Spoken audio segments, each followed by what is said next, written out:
It looks like Trump is gonna win. That's what the odds say. Let's take a quick look at this.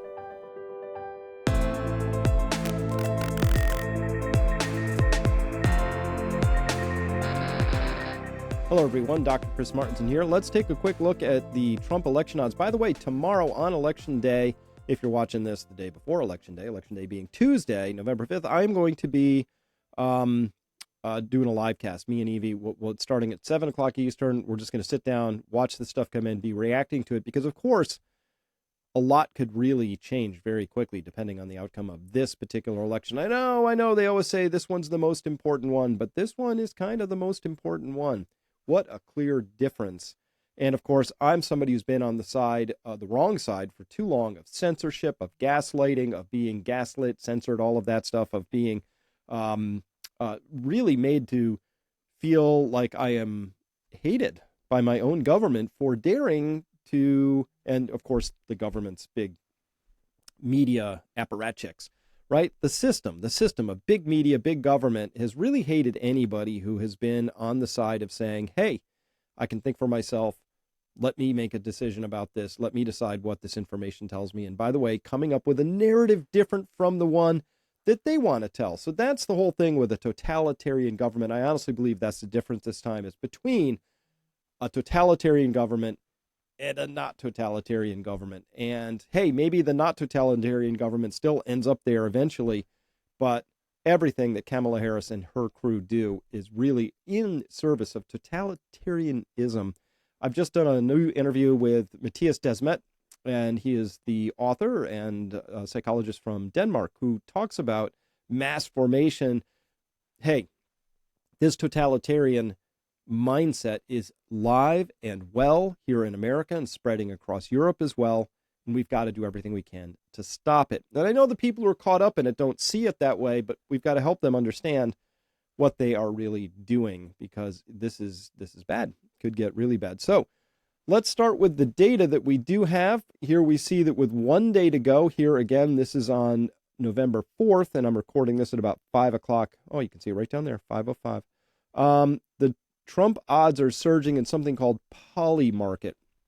Now, this is where people are betting and putting money down. So sometimes you can believe money, sometimes you really can't. As you know, any market can be manipulated. Right now, this one is saying Trump is up by 23 points here at 61% to 38%. Now, these are just odds, and these odds kind of show dark blue, of course, swinging to Kamala, and red swinging to Trump. Sort of the pinker color could go either way, and the light blue kind of tilting, could go either way, but tilting blue, and the reddish colors tilting red. And these are the so-called swing states, all of these in here. Now, Pennsylvania is kind of the key one in this overall story. And by the way, two people recently placed very, very large bets on Kamala in Pennsylvania on poly market, and thereby shifted the odds. If you saw this, the poly market odds suddenly crashed for Trump and suddenly spiked for Kamala. Part of the reason for that is at 44 and 45 minutes ago on this particular chart here, table, you can see somebody bought 50,000 and another 50,000. Good bet that these are going to be, maybe the same person, given the size lot and that they happen so close together, and also that they both said, I'm going to put 50,000 yes for Kamala at 52 cents, right? Those aren't good odds, given where the odds were. So kind of fascinating. Remember, though, 2016, Hillary's chance of winning was pegged at 71.4% and Trump only at 28.6%. So these things can go bad. So that's why I agree with Cat Turd in this particular moment, who said, even if it shows we're winning, meaning the Republican side, ignore the polls, ignore the betting odds, and especially ignore fake news propagandists. In 2016, the New York Times had Hillary with a 96% chance of winning. They're all fake. Vote and bring 10 registered voters with you. Trump wins or the USA is over. So don't let the polls swing you. I'm just showing you where it stands right now. Reason being, I want to be prepared for whatever outcome happens next, because either way, we know that if Kamala wins, there's going to be a lot of disappointment. If Trump wins, there's going to be a lot of disappointment, possibly too, with some violence. Because that's what we know so far, right? When the right gets abused and mistreated and all of that, or feels that they have been, well, pretty calm about it. But fiery but mostly peaceful protests tend to break out on the other side. So let's just be clear about that. Now, Pennsylvania is kind of the key swing state. And what's interesting here, Elon Musk, the famous Elon Musk, that's his official account there, writing, Pennsylvania is on track for a major Republican victory. The gap between 2024 and 2020 is now over 600,000, which is almost 10% of the entire electorate. So, yeah, the delta in votes, you can see here, this is in 2020, but now it's, almost 600,000 difference between where we were in 2020 and where we are here in 2024 for Republicans. Now, remember 8 years ago? I've just been really, really astonished with just how mendacious and how awful the mainstream press has been. They've got their Trump derangement syndrome on, and they are lying, overtly lying about things, taking things that were thoroughly actually debunked, things like the "they're fine people" hoax, or the Russia's interfering with our elections hoax, right? These are all hoaxes, proven hoaxes.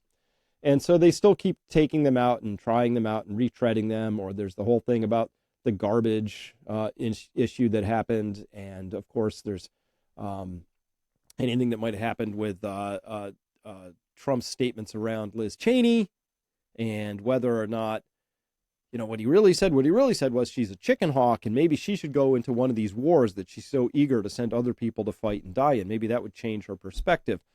He didn't say it quite that smoothly, but the sentiment was clearly there. And they said that he was actively promoting the idea that she should face a firing squad. I don't know where that came from. But Jonah Goldberg even had to eat crow on that one. He went forward with that lie and then had to actually retract that. I think just to keep his job, I guess, because how can you get some? You're a reporter, you're a political reporter, you've been in the game as long as Jonah Goldberg, and you get something that wrong? That just speaks to the level of delusion or derangement that we're in the midst of. So, at any rate, blast to the past. Let's just remember that it was 8 years ago that Hillary tweeted that computer scientists had uncovered a Trump-Russia link. At the time, I covered this and said, this is stupid. First off, you don't have computer scientists, which turned out to be a company called CrowdStrike. They said that they had chased back that something had come from a server, a covert server, linking the Trump organization with a Russian-based network, right? Russian-based bank. Yeah, it was complete junk. And by the way, just looking at it, you could see it was complete junk at the time. That was an easy one. That wasn't even tricky.